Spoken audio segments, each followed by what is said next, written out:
saran dipikirkan presentasi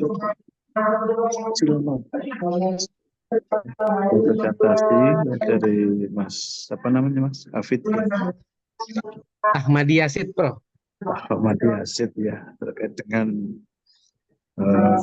penelitiannya, nanti dilanjutkan dengan diskusi dan jawab saran dan masukan ya, dari tim penguji.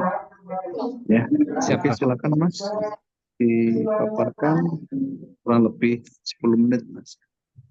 Silakan Mas. Siap, Prof. Terima kasih. Assalamualaikum warahmatullahi wabarakatuh. Waalaikumsalam warahmatullahi wabarakatuh. Kali ini saya Ahmad Yasid dengan NPM 722810127 untuk mempresentasikan proposal tesis yang sudah saya buat. Mudah-mudahan bisa berjalan lancar. Sedikit deg-degan juga, Prof, karena banyak hal yang dipikir. Izinkan saya juga mau share slide untuk bisa diketahui.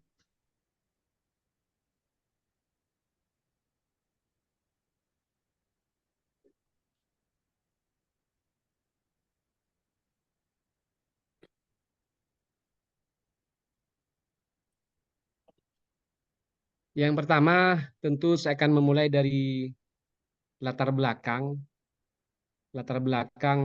yang menjadi landasan dari rencana penelitian ini, yaitu landasan sosiologis, landasan filosofis, landasan yuridis.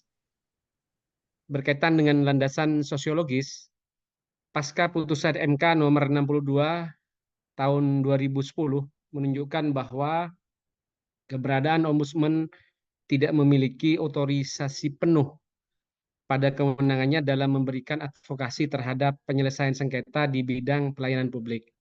Inharmonisasi ditemukan dalam pasal 43 Undang-Undang ORI, Undang-Undang Ombudsman Republik Indonesia nomor 37 tahun 2008 dengan hasil putusan MK tersebut. Selain itu juga ada landasan filosofis yang menjadi latar belakang di mana kita ketahui bersama bahwa Konstitusi Negara Republik Indonesia dalam pasal 24 ayat 3 UUD 1945 telah mengamanatkan kepada lembaga negara yang berfungsi pseudokuasi peradilan yang secara langsung dapat mengadili permasalahan sesuai bidangnya, dalam hal ini adalah ombudsman, sebagai lembaga yang membidangi perkara berkaitan dengan maladministrasi pelayanan publik. Dan pasal 34 ayat 3 Undang-Undang Dasar 1945 mengenai negara yang berkewajiban untuk memberikan pelayanan publik yang baik. Selanjutnya, untuk landasan yuridis, dalam pasal 6 hingga pasal 8, di sana diatur mengenai kewenangan ombudsman dalam hal penyelenggaraan pelayanan publik, baik yang dilakukan oleh lembaga pemerintahan yang diawasi oleh ombudsman maupun ombudsman itu sendiri tetap berpedoman pada Undang-Undang Nomor 25 Tahun 2009 tentang pelayanan publik, yakni sesuai dengan konsep good governance. Konsep good governance ini sebagaimana diatur dalam pasal 3 huruf B Undang-Undang Nomor 25 Tahun 2009 tentang pelayanan publik. Dari latar belakang yang dikemukakan, di sini kemudian muncul sebuah rumusan masalah. Yang pertama, bagaimana bentuk kepastian hukum terhadap kewenangan ombudsman pasca putusan Mahkamah Konstitusi dalam melakukan advokasi berdasarkan prinsip pseudokuasi. Yang kedua, bagaimana rekonstruksi hukum kewenangan ombudsman dalam memperkuat ombudsman dalam mengawasi penyelenggaraan pelayanan publik. Dari sinilah muncul tujuan yang pertama, ingin mengkaji serta menganalisis bagaimana bentuk kepastian hukum terhadap kewenangan ombudsman pasca putusan Mahkamah Konstitusi dalam melakukan advokasi berdasarkan prinsip pseudokuasi. Yang kedua, mengkaji serta menganalisis bagaimana rekonstruksi hukum kewenangan ombudsman dalam mengawasi penyelenggaraan pelayanan publik. Selanjutnya, dalam tinjauan pustaka, dalam proposal yang sudah kami susun itu, saya sudah menjelaskan beberapa hal berkaitan dengan masalah ombudsman ini. Yang pertama mengenai konsep penyelenggaraan pelayanan publik, yang kedua mengenai kewenangan ombudsman, yang ketiga maladministrasi, selanjutnya konsep pseudo kuasi peradilan, selanjutnya konsep ADR, dan selanjutnya adalah konsep good governance. Semuanya sudah dijelaskan dalam proposal kita. Dan selain itu juga ada masalah rekonstruksi hukum dalam konteks ini, serta ada juga teori kepastian hukum Gustav Rothberg, serta teori perlindungan hukum Suryono Sukanto. Dalam penelitian ini, rencananya nanti akan dalam bab 3 di metode penelitian ini nanti menggunakan penelitian hukum normatif yang merupakan tipe penelitian yang mengkaji aspek-aspek internal hukum positif dengan fokus permasalahan pada norma. Norma yang mengalami permasalahan atau muncul sebagai isu hukum sebagai gap riset adanya inharmonisasi pasal 43 Undang-Undang tentang Ombudsman Republik Indonesia dengan jurisprudensi, yaitu putusan MK nomor 62 tahun 2010. Hasil yang diharapkan dari penelitian ini adalah rekomendasi terkait norma, yakni penyempurnaan norma hukum dalam bentuk rekonstruksi hukum, kewenangan ombudsman dalam melakukan advokasi berdasarkan prinsip pseudokuasi peradilan terhadap sengketa pelayanan publik atau maladministrasi. Adapun pendekatan masalah setidaknya dapat digambarkan dalam 3 penjelasan. Yang pertama, pendekatan perundang-undangan. Pendekatan perundang-undangan merupakan pendekatan dalam penelitian hukum yang berfokus pada analisis naskah hukum resmi seperti undang-undang, peraturan, putusan pengadilan, dan perjanjian. Statutory approach di sini memfokuskan pada Undang-Undang Nomor 37 Tahun 2008, yaitu tentang ORI, Ombudsman Republik Indonesia. Lalu selanjutnya pendekatan konsep. Pendekatan konseptual berfokus pada analisis konsep-konsep hukum yang mendasari suatu norma atau peraturan. Pendekatan ini bertujuan untuk memahami makna, ruang lingkup, dan hubungan antar konsep hukum. Dalam konteks penelitian ini yang digunakan adalah konsep pseudokuasi peradilan, konsep alternatif dispute resolution, konsep good governance, serta beberapa teori hukum, yakni teori perlindungan hukum Suryono Sukanto dan teori kepastian hukum Gustav Rothberg. Lalu pendekatan kasus. Pendekatan kasus dalam penelitian hukum merupakan salah satu metode yang digunakan untuk mempelajari hukum melalui analisis peristiwa nyata atau kasus hukum. Dalam hal ini kasus yang diambil adalah berdasarkan putusan MK 62 tahun 2010. Untuk metode penelitian hukum ini juga akan dijelaskan beberapa hal berkaitan dengan sumber bahan hukum, teknik pengumpulan bahan hukum, teknik pengolahan bahan hukum, serta analisis bahan hukum. Untuk sumber bahan hukum ada bahan hukum primer, sudah dijelaskan di proposal kita, bahan hukum sekunder, serta bahan hukum tersier. Juga untuk teknik pengumpulan bahan hukum melalui library research, serta untuk teknik pengolahan bahan hukum ini melalui 3 hal, yaitu identification of legal source, validation of legal source, utilization of legal source. Serta untuk analisis bahan hukum, nanti perspektif kualitatif dengan metode induktif dan interpretasi sistematis.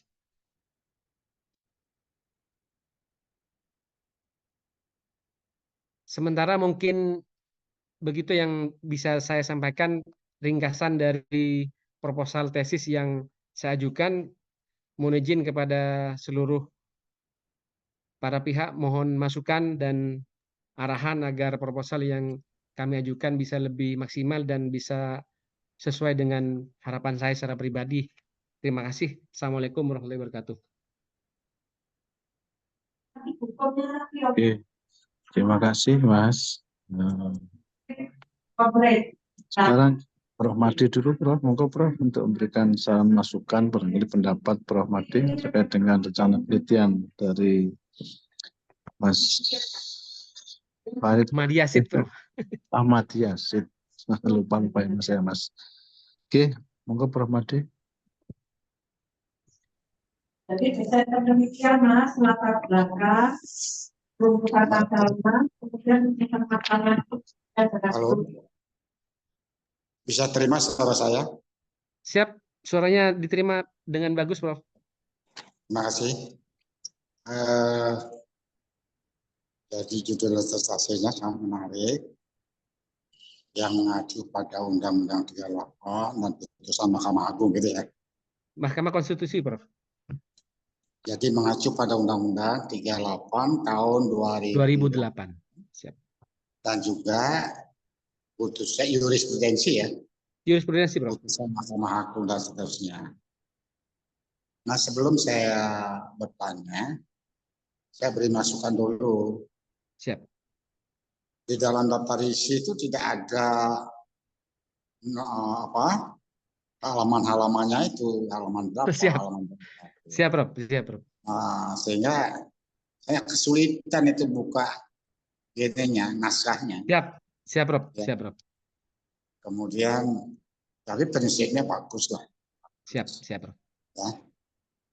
Dan juga ada dua hal kan jadi permasalahan berkaitan dengan kewenangan rekonstruksi gitu ya. Siap, siap, Prof. Nah, kenapa dilakukan rekonstruksi padahal itu undang-undangnya sudah ada, putusan sudah ada. Apa kurang bagus atau kurang gimana itu? Siap. Nah, tolong dijawab dulu. Siap. Jadi aslinya kalau keinginan pembentuk undang-undang sebagaimana yang saya pahami itu, Prof. Jadi dengan diberlakukannya Undang-Undang Nomor 37 Tahun 2008 tentang Ombudsman Republik Indonesia ini ada keinginan untuk melakukan bukan penyeragaman, tapi apa ya? Intinya ada lembaga khusus yang menangani masalah pengaduan atas maladministrasi di berbagai daerah Indonesia yang itu penanganannya nanti tersentralisasi di Ombudsman Republik Indonesia, Prof. Nah, sementara dengan adanya pengaduan di Mahkamah Konstitusi ini di putusannya sebagaimana yang saya pahami secara singkat karena ini masih proposal, Prof. Ya, Jadi ya. di dalam hasil putusan MK itu pada dalam salah satu keputusannya menyebutkan bahwa pasal 46 itu dinyatakan tidak berlaku karena dianggap tidak sesuai dengan Undang-Undang Dasar 45. Ini dikarenakan Prof, dikarenakan ombudsman ini dianggap terlalu sentralistik. Sedangkan di daerah-daerah itu sudah ada ombudsman sebelum diberlakukannya undang-undang ORI ini, Prof. Begitu kira-kira sederhananya, Prof. Oke, artinya sudah mengambil desentralisasi. Siap, siap, Prof. Oke. Nah, kemudian saya mendengarkan tadi berkaitan dengan tujuan pendekatan masalah ya. Siap, Prof. Ada pendekatan perundang-undangan, ada pendekatan kasus dan sebagainya itu ya. Siap, Prof. Siap, Prof. Nah, berkaitan dengan pendekatan-pendekatan itu, apakah pendekatan undang-undang itu dikaitkan dengan judul? Ya, misalnya pendekatan masalah perundang-undangan terkait dengan ombudsman, tentunya undang-undang yang berkaitan dengan ombudsman pasal berapa, Siap, pasal Prof. Siap, berapa. Ya. Nah, terus ada pendekatan kasus. Kasus itu sebaiknya kasus Prof. yang inkrah, gitu ya. Tapi kalau nggak ada ya semacam ilustrasi gitu aja ya. Siap, Prof. Siap, Prof. Itu yang publik. Dan kemudian apakah negara lain, ya, negara Indonesia ini ada kenal dengan ombudsman gitu ya. Siap, nah, negara siap, lain mengenal hal itu. Siap. Untuk negara lain sebenarnya ombudsman ini dulu dari latar belakangnya itu memang berasal dari Swedia awalnya, Prof. Tapi Ya. dengan perkembangan zaman yang begitu dinamis, akhirnya sampai ke Indonesia. Dan sebelum reformasi itu juga sudah ada sebenarnya ombudsman, tapi tidak seperti ombudsman yang ada sekarang, begitu, Prof. Artinya ombudsman di negara lain perkembangannya dulu sampai sekarang dan perkembangan ombudsman di Indonesia sekarang dulu sampai sekarang, kira-kira ada enggak korelasinya ataukah Apakah dengan Indonesia ini mengalami suatu kendala atau negara lain tidak mengalami suatu kendala atau sebaliknya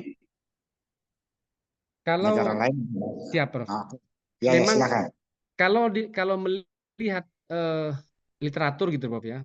Tapi memang Ya, ini masih terbatas ya, Prof. Karena masih proposal, Prof. ya, Jadi ya. dalam hal ini kalau dilihat di Indonesia, konteksnya Indonesia, ombudsman itu sudah relatif lebih baik dengan sebelum reformasi. Setelah reformasi itu dengan adanya Komisi Ombudsman Nasional kalau tidak salah, Prof ya. Jadi Ya. sebelum adanya undang-undang ini itu istilahnya Komisi Ombudsman Nasional, Prof. Lalu setelah adanya undang-undang ini kemudian menjadi Ombudsman Republik Indonesia. Saya kira Oh, dengan perubahan itu menunjukkan ada keinginan dari para pihak terutama di DPR untuk lebih meningkatkan peran dan fungsi dari ombudsman itu sendiri, Prof. Seperti itu oke. kira-kira, Prof.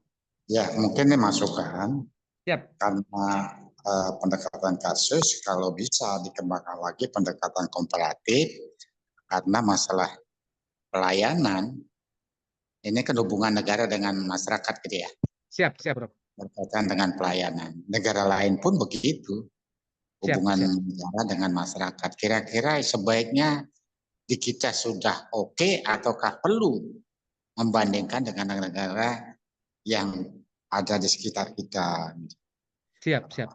Mungkin Australia dan siap.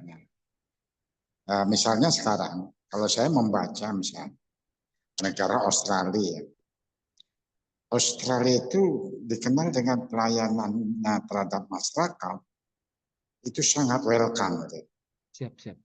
welcome. Artinya bahkan negara-negara atau masyarakat kita banyak yang tertarik untuk menjadi warga negara Australia. Kenapa? Betul, betul, betul, Prof.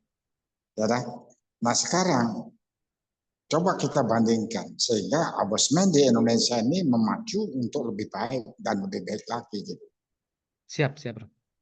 Itu Mungkin masukan nanti saya. bisa menjadi masukan itu, Prof. Paling Ya, tidak mungkin bisa ditambahkan nanti di pembahasan walaupun sedikit mungkin, Prof. Karena ya, ini kan tidak sedang menganalisa perbandingan soalnya, Prof. ya, ya, ya. Oke. Siap, Terdapat siap, Prof. Siap, cukup. Prof. Saya Siap, kembalikan makasih, Prof. kepada Makasih, Prof. Siap, makasih, monggo, Prof. Prof. Selamat. Saya kembalikan.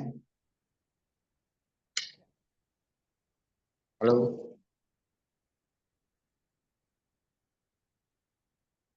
Pak Sen, mungkin Pak Sen. Saya kembalikan Pak Sen. Zainuddin. Monggo Pak Zen dulu, mungkin Prof Slamet masih ini di ruangannya, Prof. Ya masih Baik, nguji. Iya. terima kasih Prof. Saya mungkin menambahkan yang tadi disampaikan oleh Prof Made ya. Ya. Saya setuju Mas Yazid, perlu ada juga perbandingan dengan negara lain ya. Pertimbangannya begini Mas Yazid, untuk melakukan rekonstruksi, memang kita harus juga belajar dari perbandingan-perbandingan sebelumnya. Baik Siap. baik perbandingan yang ada pada diri kita sendiri atau juga mungkin yang disampaikan oleh Prof Made itu juga perlu belajar dari konstruksi hukum di negara lain. Ya. Jadi Siap. sebelum kita melakukan rekonstruksi, kita harus pahami dulu konstruksi hukumnya yang saat ini bagaimana. Ya. Nah, kemudian konstruksi hukum di negara lain terkait masalah yang sama itu juga penting jadi bahan kita untuk merekonstruksi kewenangan ombudsman ini ke depan supaya lebih baik. Siap. Ya, saya setuju ada usaha dari Mas Yazid untuk mencari perbandingan dari negara lain yang dianggap konstruksi hukumnya terkait masalah kewenangan ombudsman ini mungkin dianggap baik gitu ya. Lebih mumpuni lah mungkin. Ya, tentunya memang beda konstruksi hukum kita dengan di negara lain, tapi menurut saya penting juga ya. Saya juga pernah melakukan hal yang sama. Jadi kalau bicara rekonstruksi hukum itu mau tidak mau kita harus membandingkan memang ya antara konstruksi hukum yang satu dengan konstruksi hukum yang lain ya. Siap. Termasuk juga yang ada di negara lain. Itu yang yang pertama. Kemudian yang kedua, Mas Yasid, harus dipastikan dulu putusan MK itu ya, itu punya dampak yang dampak yang signifikan yang dianggap tanda petik mengganggu kewenangan ombudsman yang inginnya kita itu mestinya lebih kuat ya, lebih menunjukkan kontribusinya ya dalam pelayanan publik ya. Jujur saja Mas Yasid, saya itu sudah lama tahu tentang keberadaan ombudsman itu. Tapi sampai hari ini ya, saya juga jujur aja belum menemukan itu Detailnya gitu. ya kontribusi lembaga ini itu terhadap upaya kita untuk meningkatkan pelayanan publik. Siap. Saya khawatir malah apa yang sudah ada ya. Jadi ini kan sudah ada konstruksi hukumnya. Sebelumnya kan sudah ada konstruksi hukum tentang ombudsman ya kan, dengan kewenangannya itu. Tapi hingga hari ini masyarakat itu masih belum benar-benar merasakan ya makna keberadaan mereka dengan segala kewenangannya itu. Makanya saya setuju kalau ada usaha ke depan merekonstruksi kewenangan dari ombudsman itu supaya lebih terlihat gitu loh. Lebih bertaring gitu. Ya, lebih bertaring kalau dalam bahasanya yang mungkin lebih mudah ya. Lebih bertaring lah. Ya, karena itu ya mohon maaf ya sebenarnya kalau saya baca itu kewenangannya itu sebenarnya taringnya tajam Mas Yazid, tapi nggak tahu kenapa ya kok dalam tatanan praktek itu diterjemahkan dalam sejumlah regulasi berikutnya ya, itu kok terlihat jadi tidak lemah. begitu bertaring gitu ya, terlihat tidak bertaring. Betul. Apalagi ada putusan MK ini. Saya khawatir putusan MK ini justru menjadikan ombudsman itu semakin lemah, semakin kurang tajam taringnya gitu. Makanya saya menganggap penelitian ini penting untuk dilanjutkan. Untuk dilanjutkan ya dalam rangka untuk merekonstruksi kewenangan ombudsman ke depan ini supaya lebih kuat, lebih bertaring kalau dalam bahasanya jenengan tadi itu bagaimana? Ya, saya setuju juga tadi dengan beberapa teori-teori yang yang mau dipakai ya, teorinya Suryono Sukanto. Ya, teorinya Gustav Radbruch itu tentang kepastian hukum, tentang kemanfaatan, tentang keadilan, ya kan? Siap. Itu bisa digunakan untuk menganalisis persoalan yang akan diteliti ini. Siap. Nah, cuman jangan lupa Mas Yazid, seperti yang saya katakan di awal tadi, sebelum kita melakukan rekonstruksi itu, kalau saya tata pikirnya sederhana saja Mas Yazid. Jadi yang pertama itu coba jelaskan dulu konstruksi hukumnya yang ada saat ini bagaimana. Siap. Konstruksi hukumnya yang ada saat ini bagaimana, ya kan? Nah, setelah itu konstruksi hukum itu kan dihadapkan dengan persoalan, ya kan? Dihadapkan dengan persoalan, salah satunya adalah dengan terbitnya putusan Mahkamah Konstitusi, ya kan? Ada jurisprudensi Mahkamah Konstitusi yang itu dianggap potensial bermasalah dengan konstruksi hukum dari kewenangan awal itu khawatir ada masalah di situ. Nah, baru setelah kita tahu letak masalahnya di mana. Ya, jadi ada konstruksi hukum sebelumnya, ada konstruksi hukum Ombudsman Nasional sebelumnya, kemudian dihadapkan dengan masalah dalam hal ini dengan munculnya putusan MK itu, ya kan? Baru yang ketiga ini Mas ya, yang ketiga bagaimana ke depan kita merekonstruksinya. Siap. Jadi kalau dihadapkan dengan permasalahan itu, bagaimana kita merekonstruksi ya supaya bisa keluar dari masalah yang yang kita hadapi terkait terkait putusan MK itu. Siap, Pak Zen. Tapi Mas Yazid, di dalam hal yang kedua ini sampean harus ada pembuktian bahwa jurisprudensi Mahkamah Konstitusi ini memang potensi banget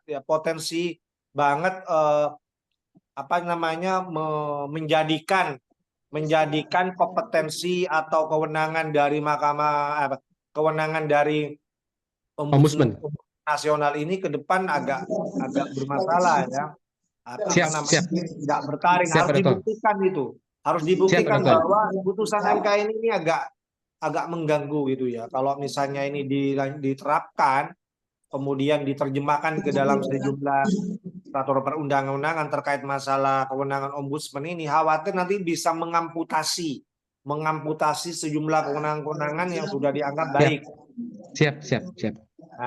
Nah, yang terakhir itu saya butuh rekonstruksinya bagaimana. Di situ sampean bisa puas-puas membangun gagasan. Ide ya. Membangun gagasan ya, tentang rekonstruksi kewenangan ombudsman ke depan seperti apa yang ideal, yang dianggap lebih tajam, lebih bertaring seperti yang sampean sampaikan tadi. Siap. Jadi saya kira itu sekedar menambahkan yang sebenarnya saya yakin di dalam proposal ini sudah mengarah ke situ sebenarnya. Siap, Pak Dokter. Ya, di metodologinya juga saya perhatikan juga sudah baik ya. Sudah matching gitu ya. Tinggal nanti mungkin diarahkan dengan tata pikir dan kerangka teori yang sudah disebutkan tadi. Saya kira itu tambahan dari saya. Nanti ada hal-hal lain yang mungkin perlu didiskusikan oleh penguji lain. Silakan saja, kita nunggu juga masukan dari Prof. Slamet. Tapi sebelum itu mungkin sampean ada yang mau disampaikan terkait masukan saya, silakan. Siap. Terima kasih Pak Dr. Zen. Jadi memang kalau dibandingkan dengan lembaga lain di negara ini yang memiliki kewenangan pseudokuasi itu seperti Bawaslu, Komisi Pengawas Persaingan Usaha, cenderung ombudsman ini kalau dibuatkan semacam skema ataupun grade-nya ombudsman ini memang paling bawah kayaknya Pak Zen. Jadi memang ada kecenderungan orang tidak terlalu peduli dengan ombudsman karena memang punya kewenangan tapi tidak bisa digunakan dengan baik. Kira-kira seperti itu gambaran yang terjadi sekarang ini. Nah, mudah-mudahan dengan nanti adanya penjabaran lebih lanjut di penulisan berikutnya, ada ide ataupun gagasan untuk merekonstruksi kewenangan ombudsman ini lebih bertaring lagi. Begitu kira-kira Pak Dr. Zen. Ya. Siap. Terima kasih Pak Dr. Zen, juga Prof. Mahdi, banyak tadi masukan saran ya.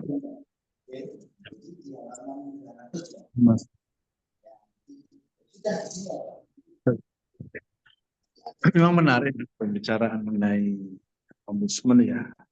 Jadi kalau boleh dikatakan ombudsman itu seperti punya tangan tapi nggak bisa menggapai, punya tadi tapi nggak bisa menggigit gitu ya. Ini saya perlu juga dipahami ya, keberadaan ombudsman tidak ubahnya singatan punya teri nggak bisa menggigit ya, seperti macan kertas ya. Jadi itu sebetulnya merupakan lembaga pengawas pelayanan publik seperti itu, mestinya ke sana arahnya. Jadi ketika masyarakat ya, terutama dalam Undang-Undang Nomor 25 tahun 2009 ya, sebetulnya kan upaya pemerintah ya, untuk menjembatani kepentingan masyarakat terkait dengan pelayanan publik ya. Bahkan dikatakan bahwa dalam negara welfare state ya, pemerintah harus hadir di dalam di masyarakat dalam segala situasi dan kondisi harus hadir. Tapi kemudian kebanyakan pada saat itu ya di era-era itu aparatur sipil negara yang dulu PNS itu seperti raja gitu ya. dia lupa bahwa dia itu abdi negara, abdi masyarakat sebenarnya. Tapi dia seolah-olah memposisikan diri sebagai raja, sehingga kadang-kadang pelayanan dalam masyarakat itu sangat diabaikan. Inilah kemudian diawali dengan Perda 11 2000 apa sih di Surabaya itu lupa saya. Itu awalnya kan dari Surabaya itu. Siap, Prof. Dan ditindaklanjuti dengan Undang-Undang 25 29 itu ya. Nah, namun kemudian itu semua tidak berguna ya. Dia sering mendapat laporan, masyarakat sering mengadu ke ombudsman ya, tapi putusan yang dihasilkan oleh rekomendasi itu nggak berguna gitu ya. Saudara Indra Yuda Apapun ya, sehingga Siap, Prof. apa yang dihasilkan oleh rekomendasi dihasilkan oleh ombudsman sering diabaikan dan itu nggak ada upaya pemaksa. Siap, yang Prof. dikonstruksi oleh Mas Yasid ya tadi ya. Siap, Prof. Cuma nanti saya pesankan coba dipahami lagi tadi putusan MK tadi Mas ya. Siap, Prof. Di rasio desidendinya ya, di pertimbangan hukum putusan MK itu coba dipahami benar, diteliti benar, dicermati benar-benar ya untuk membahas atau menganalisis apa yang disampaikan oleh Mas Yasin. Idenya bagus ya, merekonstruksi kewenangan. Siap, Prof. Nanti harus ditelaah dulu kewenangan yang bagaimana yang seharusnya bisa diimplementasikan. Dan tentu juga ini dengan sarana penegakan hukumnya ya. Apa konsekuensi misalnya pegawai yang tidak melaksanakan rekomendasi dari Komisi Ombudsman dari Mas ya. Apa? Ini belum ada sekarang ya. Siap. Ombudsman sekedar untuk ya selatanya pelengkap saja merespon keinginan masyarakat seolah-olah ya. Tidak implementatif. Maka nanti ke depan kalau mau merekonstruksi barengi dengan instrumen pemaksa. Ya. Seperti misalnya di PP 48 2016 bagi pejabat yang tidak melaksanakan putusan pengadilan dianggap itu seperti itu misalnya. Siap. Dan digunakan sebagai acuan, sebagai rujukan ya, sebagai perbandingan ya, sehingga seolah-olah nanti ada semacam sanksi bagi pejabat yang tidak melaksanakan rekomendasi dari putusan ombudsman tadi. Saya rasa itu barangkali masih jauh ya. Siap, Prof. Siap. Oke, itu barangkali ada lagi dari Prof. Mungkin Dr. Zen. Terima kasih masukannya, Prof. Ya, saya mungkin cukup, Prof. Tadi ada beberapa penekanan yang sudah disampaikan ya.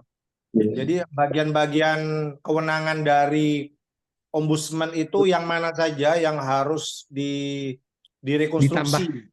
Ya, rekonstruksi. Itu harus diperjelas, Mas Yasid. Jadi siap. Kewenangan yang mana saja yang perlu mendapatkan perhatian khusus dalam penelitian ini yang memang perlu dilakukan rekonstruksi hukumnya. Siap.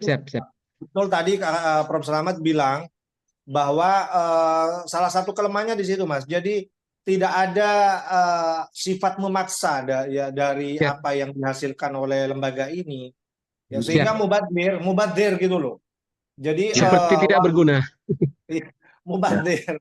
Jadi memberikan pelayanan kepada masyarakat, menerima pengaduan masyarakat, tapi hasilnya itu tidak bisa dipaksakan untuk diberlakukan, bahkan diabaikan ya kan. Jadi siap. Saya kadang kasihan tuh lihat dengan lembaga ini ya. Kebetulan itu sekarang ketuanya itu dosen saya itu Pak Naji itu, Mas Yasin. Ya, itu dulu dekan Fakultas Hukum Universitas Muhammadiyah Malang. Itu kebetulan itu pembimbing saya itu, pembimbing skripsi saya itu Pak Naji itu yang sekarang. Itu menarik. Siap. Iya. Jadi seperti itu mungkin tambahan dari saya. Siap, Dokter. Terima kasih Prof. Slamet, saya kira itu tambahannya. Prof. Made, cukup. Oke, itu barangkali tim penguji, Mas. Siap. Terima kasih, Prof. dipertimbangkan, gitu. Siap, Nanti siap, nilainya langsung ke Mbak Evi aja, gitu, barangkali. Siap, Iya, siap, Prof, Prof. langsung ke saya nanti, Prof. Oke. Kalau begitu, ya, masukan saran sudah banyak tadi ya dari tim penguji. Siap, Prof. Untuk sidang ujian proposal, saya akhiri dulu. Terima kasih. Siap. Assalamualaikum warahmatullahi wabarakatuh. Dengan catatan tadi Mas ya, segera Waalaikumsalam warahmatullahi wabarakatuh. ya, segera meneliti, segera menyusun tesisnya, gitu ya. Siap, siap, Prof. Siap, Prof. Bismillah, Prof. Bismillah. Akhiri dulu. Assalamualaikum warahmatullahi wabarakatuh. Waalaikumsalam warahmatullahi wabarakatuh. Semuanya, sejin. Prof, Oke. sehat, Prof.